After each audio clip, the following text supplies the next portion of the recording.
right, let's get it cracking here because we're already running a few minutes late.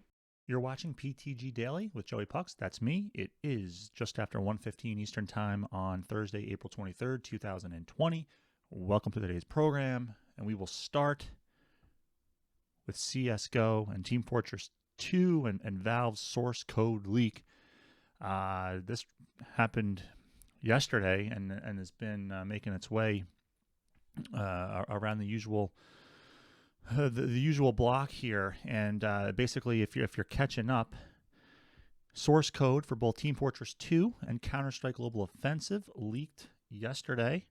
My understanding is that it was a disgruntled Discord user who leaked out the code. I guess the code has been outside of just, the Valve bubble for a few years now. And ultimately, someone got his hands on the code, was kicked off a Discord server and was upset about it, and his retaliation leaked out the code. So not great. A little less concerning for the Counter-Strike crowd because that game has received updates over time. Now, let me back up a second. My understanding from everything that I've read is that the code that was released is a few years old.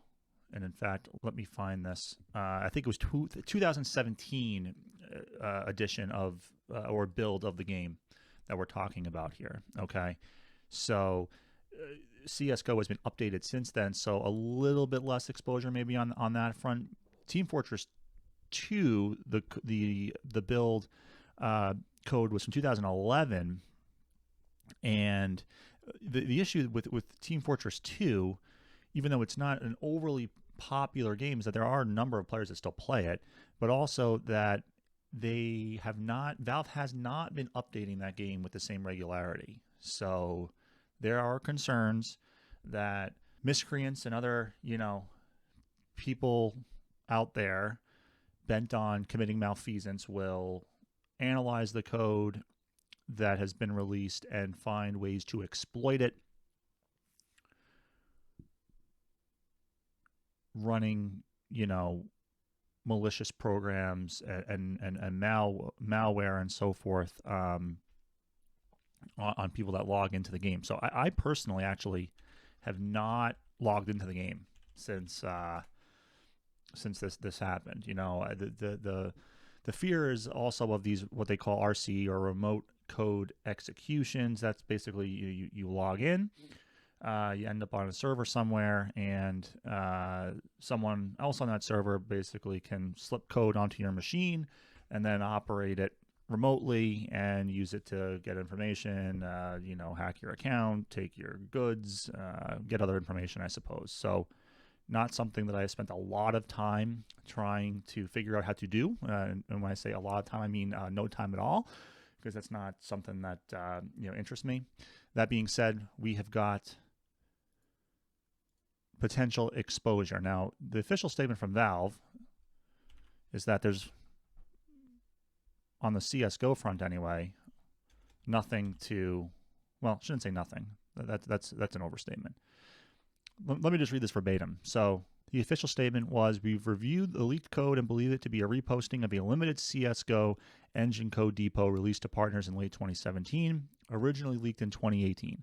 From this review, we have not found any reason for players to be alarmed or avoid the current build. This is of CSGO.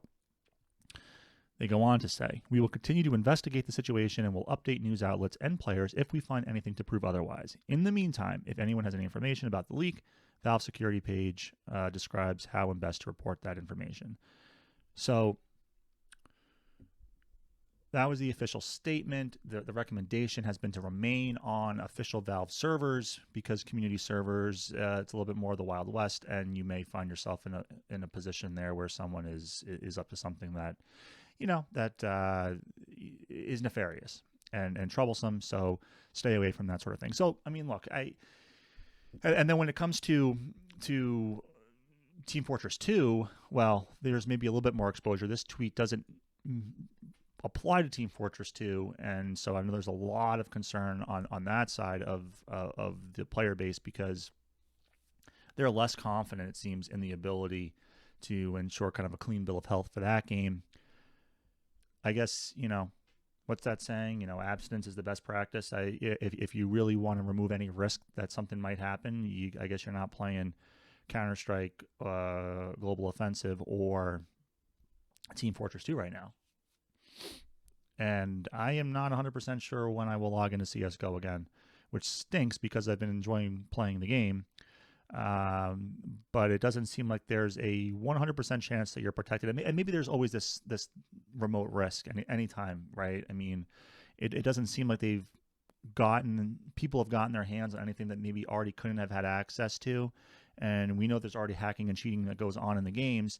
So the point, though, is that this is maybe opening up doors to take it to another level where, the hacking and the cheating in game is one thing, but the ability to exploit vulnerabilities in the code to, access other users' PCs and pull information and so forth, that is of greater concern. And I take a little bit of comfort in what Valve put out there in terms of, we don't believe, we think everything is okay, but that's not the same as saying everything is okay. We're 100% sure about it. So take that for what it is. Be more concerned if you've been a TF2 person, maybe slightly less concerned than CSGO players, proceed at your own risk. And that's the latest on that. The other thing that I wanted to bring up, there are a couple of other things to get to today. The Valorant Invitational, ESPN hosted this tournament over the last few days. That wrapped up last night.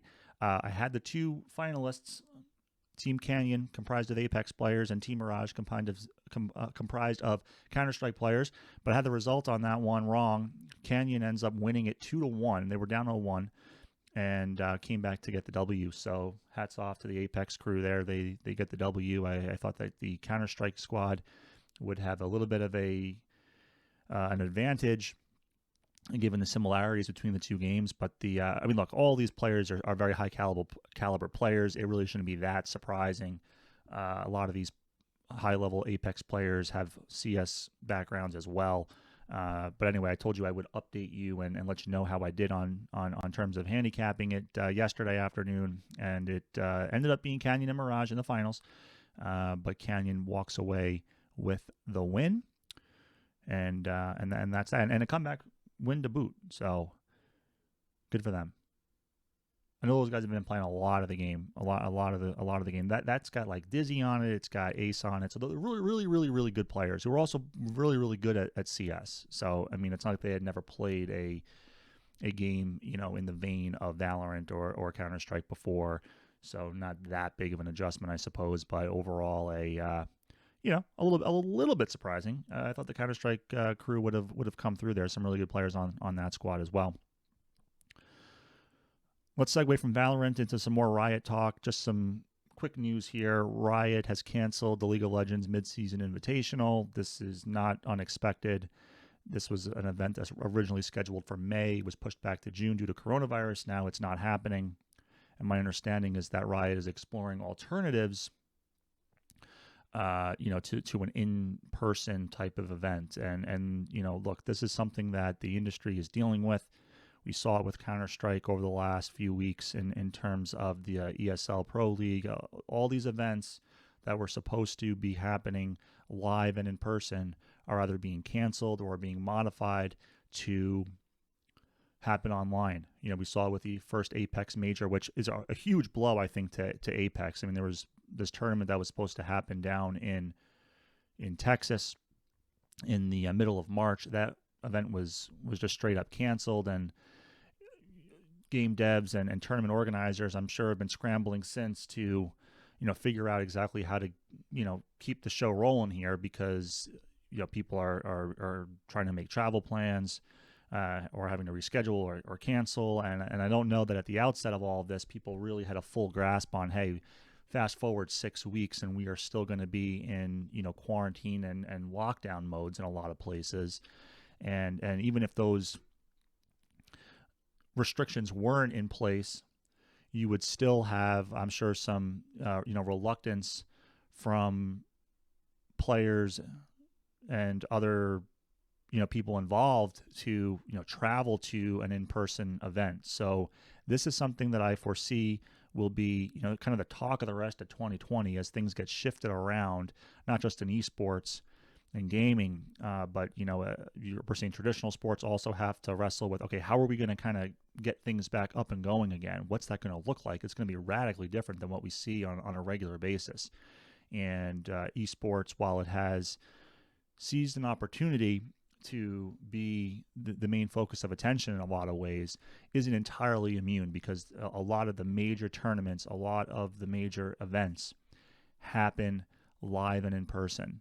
And there is something to the old, playing on LAN is a bit different than playing online, even with dedicated servers. I saw a story this morning from the Call of Duty League where certain teams are upset over the fact that their physical location, wherever they happen to be sitting and playing in these online matches, is less than ideal compared to some of the other teams and who they're playing against and where the servers are located that they're playing on. So, when you've got big money on the line, you're playing at a professional level. These are all the small things that people are going to point to, because you want the fairest set of circumstances for the teams to compete. So again, that's something I'm sure the Call of Duty League is looking into.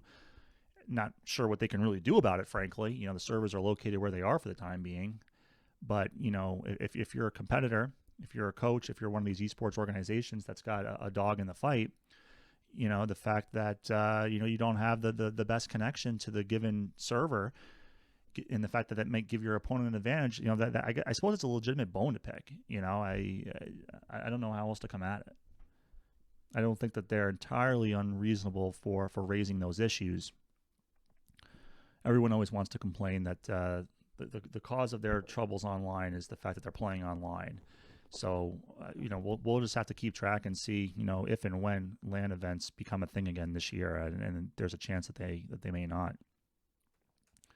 Speaking of World Championships, though, and Call of Duty, let's segue right into the next topic here. The segue is just, they write themselves. But the Call of Duty Mobile World Championship is going to be a thing, and qualifiers start next week. Now, this, for me, is interesting because, mobile gaming really is a big deal, right? And I would think that the audience for mobile gaming is just so big, and maybe is underrated because a lot of gamers historically have played on PC or on console. But I think that there's a huge audience, and hats off to the people that are even playing these games. People play Fortnite on mobile. Like, what? People play Call of Duty on mobile, so much to the point where we're having a world championship. And Sony Xperia actually is the presenting sponsor for the competition, which is a big deal. That's a big deal. Sony gets involved and puts their money behind something like this, and their resources behind something like this. Look, other mobile games have done things. There's like a Clash Royale league, right? We've seen Fortnite competitions incorporate mobile to some degree.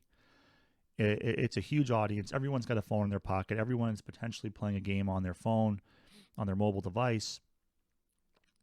Makes sense that the space would try to capitalize on that, and I know that that there are a lot of markets. I think India is one where mobile gaming really is huge, and there's a lot of attention that gets paid to it. I think here in the U.S. it's maybe a little bit less so. For me, mobile gaming has always kind of been, I don't know, kind of a casual experience, if any. I don't do a lot of gaming on my phone, believe it or not. I do a lot of other things on my phone in terms of, running a business and keeping in contact, and I feel like tethered to my phone a lot of times, but it's not because I'm actually playing games. But there are people that do a lot of mobile gaming. So Call of Duty Mobile game looks good, which I learned a few months ago when I kind of first saw Call of Duty Mobile, just kind of seeing how it presents. Looks good. How this works in terms of a competitive environment, I guess, will be something to keep an eye on. It should be interesting to see what happens on that front. Let's talk more Call of Duty. Hands down, best story I've read over the last couple of days. Shout out to Sergeant Meyer for bringing it to my attention earlier today. One of the guys put something up on the website about it as well. Warzone cheaters, Call of Duty Warzone cheaters are now going to be funneled into the same matches and lobbies, and I think this is just great. Let these people play among themselves, and then let them complain about their Call of Duty experience being ruined. Can't happen soon enough, and it's part of a general plan for combating cheating in the game, which I understand has been fairly rampant lately. A lot of aim hacking going on and so forth, from what I read. So this is a good thing. And what does it mean? Well, it means that if you're a suspected cheater, you're going to be placed into other games. You're going to be match made on that basis and get put in lobbies with other cheaters. So go have fun. Have fun playing among yourselves. And and when it's a bad experience and you're dissatisfied, then you'll know how the rest of us feel when we're trying to play the game straight up and you've got your little cheats going. Like I said, though, it's not the only thing that Infinity Ward is up to kind of preserve the integrity of the Warzone experience. So now, Warzone and in Modern Warfare players too, if you report a suspected cheater, you'll get a confirmation in-game when a player is banned. So people are going to be snitching, going to be reporting. Historically, though, that reporting process, right, it goes off to the ether. You don't know. You have no idea, what happens. So I guess there'd be a couple of consequences of this, results from this, ramifications. One will be, I think, it'll be good to get the feedback, right? If you're someone that reports and you're like, oh, does this really do anything? It goes off somewhere. I never hear about it again. Well, now you're going to hear about it. So I think that maybe increases the likelihood that people are going to, report suspect conduct. Because no longer is it like, this doesn't do anything. Now you'll know if it does something or not. And when it does something, then that will, encourage you to, hey, okay, look, they're taking action on these reports. The other thing I think it will do is potentially, at least theoretically anyway, help people develop an eye and a feel for what's cheating and what's not, right? Because you always have the situation where, listen, someone is just really, really good and just has, ridiculous aim. It doesn't mean that they're cheating necessarily. So, if you're getting the positive reinforcement that what you're seeing actually ends up being cheating, then you're going to, train your eye to recognize it. And if the stuff you're reporting, you're not getting that feedback that says this person was banned, blah, blah, blah, then, maybe you have to, train up a little bit in terms of being able to recognize this sort of thing. So I think that, look, I'm all for preserving the integrity of the game and having these anti-cheat measures. I think that these are steps, in the right, in the right direction. But I'm really on board with, with this matchmaking thing. And Infinity Ward has also mentioned that they are deploying increased resources sort of on the backside of things, when it comes to, the analysts and the enforcement teams to identify the cheating and to get these people, either in the lobbies with each other, and or out of the game with bans. So I think that's good. I think that's good stuff. It's so frustrating to hop online and play matches.